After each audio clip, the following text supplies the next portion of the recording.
મિત્રો, ન્યૂઝ 7 ઇન્ડિયામાં આપ સૌનું હાર્દિક સ્વાગત છે। મહત્વપૂર્ણ સમાચાર મળી રહ્યા છે। અરવલ્લીના મોડાસાથી મોડાસાના માલપુર રોડ પર આવેલ ઓધારી તળાવમાં મૃતદેહ મળી આવવાની ચકચારી ઘટના સામે આવી છે।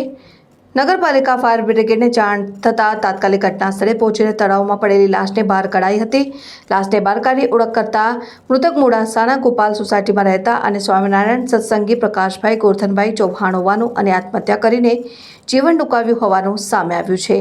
ગોપી વલ્લભ કોમ્પ્લેક્સમાં સ્ટેશનરી અને ઝેરોક્સની દુકાન ધરાવતા 58 વર્ષીય પ્રકાશભાઈ ચૌહાણે આત્મહત્યા કરવાનું કારણ હજી અકબંધ છે। ત્યારે બનાવને પગલે મોડાસાના નગરપાલિકાના પ્રમુખ, ચીફ ઓફિસર સહિત ફાયર વિભાગની ટીમ ઘટના સ્થળે પહોંચીને ઓધારી તળાવમાં પડેલી લાશને બહાર કાઢીને શોક વ્યક્ત કરીને પીએમ માટે મોડાસા અર્બન ખાતે ખસેડાઈ હતી। ને મોડાસાના ગોપાલ સોસાયટીના પ્રકાશભાઈ ચૌહાણે જીવન ટૂંકાવીને અક્ષરવાસી થતા પરિવારજનો સમાજમાં અને શહેરમાં શોક વ્યાપ્યો છે। Reporter Hitendra Patel, news 7 India, Aravalli. આજરોજ 11:45 ઓધારી તળાવમાં અજાણ્યા શખ્સનો લાશ એવું મોડાસા નગરપાલિકા ફાયર વિભાગને કોલ મળેલો હતો। સ્થળ પર આવી અને લાશ બહાર કાઢી અને પોસ્ટમોર્ટમ અર્થે CSC સેન્ટર મોકલેલી છે।